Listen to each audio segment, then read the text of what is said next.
கிறிஸ்துவுக்குள் பிரியமான என் அன்பு தேவ பிள்ளைகளே, உங்கள் யாவரையும் ஆண்டவராகிய இயேசு கிறிஸ்துவின் ஈடு இணையில்லாத விலையேற பெற்ற நல்ல நாமத்தினாலே ஜீவப்பாதை எழுப்புதல் ஊழியத்தின் சார்பாக உங்களை வாழ்த்தி வரவேற்பதிலே மிகவும் மகிழ்ச்சி அடைகிறேன். கர்த்தராகிய இயேசு கிறிஸ்துவினுடைய கிருபையும் சமாதானமும் ஆசீர்வாதமும் சதா காலங்களிலும் உங்களுக்கு ஒரு குறையில்லாமல் கிடைக்கும்படியாகவும் உங்களை வாழ்த்தி வரவேற்கிறேன். விசுவாசிக்கிறேன், நிச்சயமாக இயேசு கிறிஸ்து உங்களுடைய வாழ்க்கையில் அற்புதம் செய்வார். நீ விசுவாசித்தால் தேவனுடைய மகிமையை காண்பாய் என்று இயேசு கிறிஸ்து அன்றைக்கு கல்லறையின் வாசல் அருகே வந்து மார்த்தாளை பார்த்து ஞாபகப்படுத்தினார்.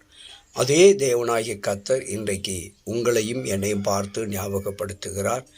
என் அன்பு தேவ பிள்ளைகளே, நீங்கள் விசுவாசித்தால் தேவனுடைய மகிமையை காண்பீர்கள். எப்படி? யோவான் 11:40 இப்படிப்பட்ட வாக்குத்தத்தமான ஒரு நல்ல வார்த்தை நமக்காக கொடுக்கப்பட்டிருக்கிறதோ, அந்த வார்த்தையின்படியாய் நீங்களும் நானும் விசுவாசித்தோம் என்று சொன்னால் அது எதுவாக இருந்தாலும் அந்த காரியத்தில் ஜெயத்தை பெற்றுக்கொள்ள முடியும், அற்புதத்தை பெற்றுக்கொள்ள முடியும், அதிசயத்தை பெற்றுக்கொள்ள முடியும். டாக்டர்கள் பலரும் பல கருத்துக்களை சொல்லுவார்கள்.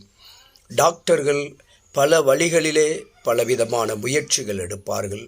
பலவிதமான மருந்துகள், பலவிதமான டெஸ்ட்டுகள் எல்லாம் சோதித்த பின்பு கடைசியாக அவர்களாலும் சில நேரங்களிலே கைவிடப்படக்கூடிய நிலையில் அநேகரை நாம் பார்க்கிறோம்.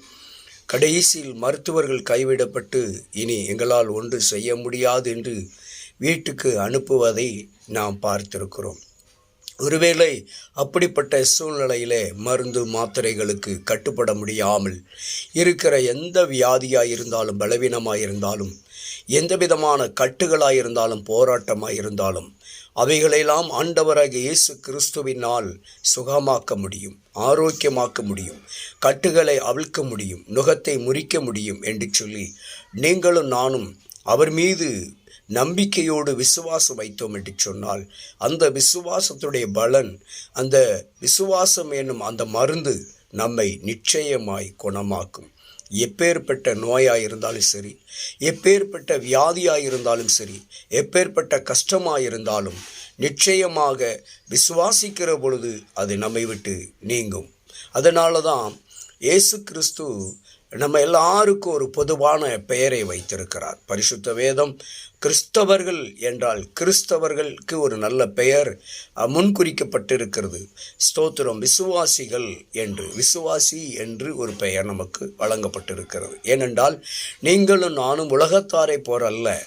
நாம் ஸ்தோத்திரம் எந்த காரியமானாலும் விசுவாசத்தோடு இருக்கிறதுனால, விசுவாசிக்கிறதுனால. ஏனென்று சொன்னால், இன்னும் சொல்லப்போனால் ஆண்டவராகிய இயேசு கிறிஸ்து என்னுடைய பாவத்துக்காக, என்னுடைய சாபத்துக்காக, என்னுடைய அக்கிரமத்துக்காக, என்னுடைய மீறுதலுக்காகவே கல்வாரி சிலுவையிலே மரித்தார். தன் சொந்த சரீரத்தை ஒப்பு கொடுத்தார். அவர் அடிக்கப்பட்டார், நொறுக்கப்பட்டார். அவர் எனக்காகவே அவமானப்படுத்தப்பட்டார். அவர் எனக்காகவே இரத்தம் சிந்தினார். அவர் எனக்காகவே தன் ஜீவனையே கிருபாதார பலியாய் ஒப்பு கொடுத்தார். அவர் மரித்து அடக்கம் பண்ணப்பட்டு 3ஆம் நாள் உயிர்த்தெழுந்தார். அவர் மறுபடியும் வருவேன் என்று சொல்லியிருக்கிறார். அவர் மறுபடியும் வந்து என்னை அழைத்து செல்லுவார், சேர்த்து கொள்ளுவார் என்ற விசுவாசிக்கிற அந்த விசுவாசம் நமக்குள் இருப்பதனால தான் உங்களுக்கும் எனக்கும் விசுவாசிகள் என்ற பெயர் வழங்கப்பட்டிருக்கிறது. என் அன்பு தேவ பிள்ளைகளே, இந்த நாட்களிலே நம்முடைய பிரச்சனைகளுக்கு, போராட்டங்களுக்கு, கடன் பிரச்சனைகளுக்கு, ஸ்தோத்திர திருமண காரியம், குழந்தை பாக்கியங்கள், வீடு கட்டுகிற காரியங்கள், வேலைவாய்ப்பு, வருமானங்கள், பலவிதமான காரியங்களிலும் விசுவாசத்தோடு தேவ சமூகத்திலே காத்திருக்கிற பொழுது நிச்சயமாக ஆண்டவராக இயேசு கிறிஸ்து நம்முடைய வாழ்க்கையில் வெளிப்படுத்துகிற மகிமையை நாம் காண முடியும், அனுபவிக்க முடியும். நிச்சயமாக தேவன் பெரிய காரியங்களை செய்வார். இயேசு கிறிஸ்து ஒருபோதும் நம்மை கைவிட மாட்டார்.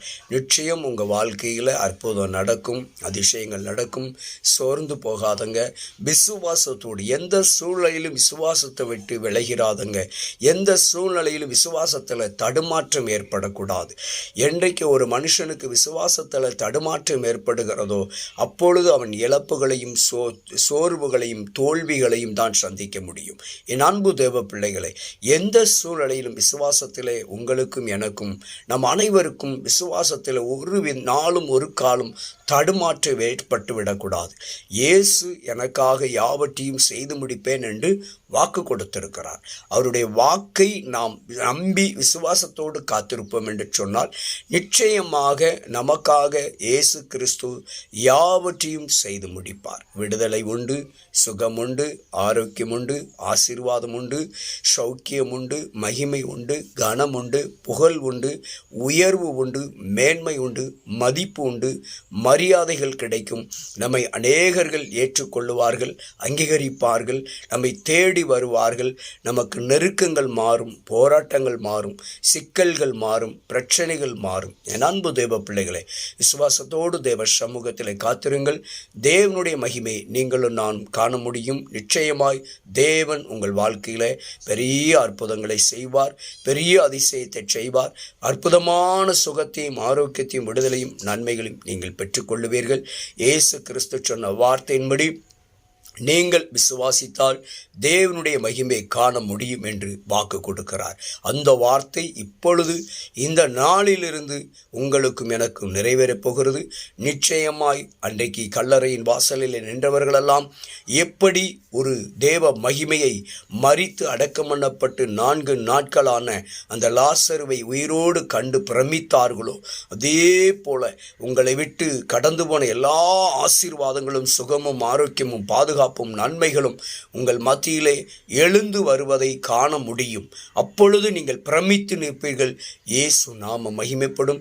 தேவ மகிமையை நீங்கள் உணர முடியும், காண முடியும், பெற்றுக்கொள்ள முடியும், அனுபவிக்க முடியும். தேவன் தாமே இந்த வார்த்தையின்படி உங்களை ஆசீர்வதித்து உங்களை மேன்மைப்படுத்துவாராக. ஆமென். God bless you. Thank you.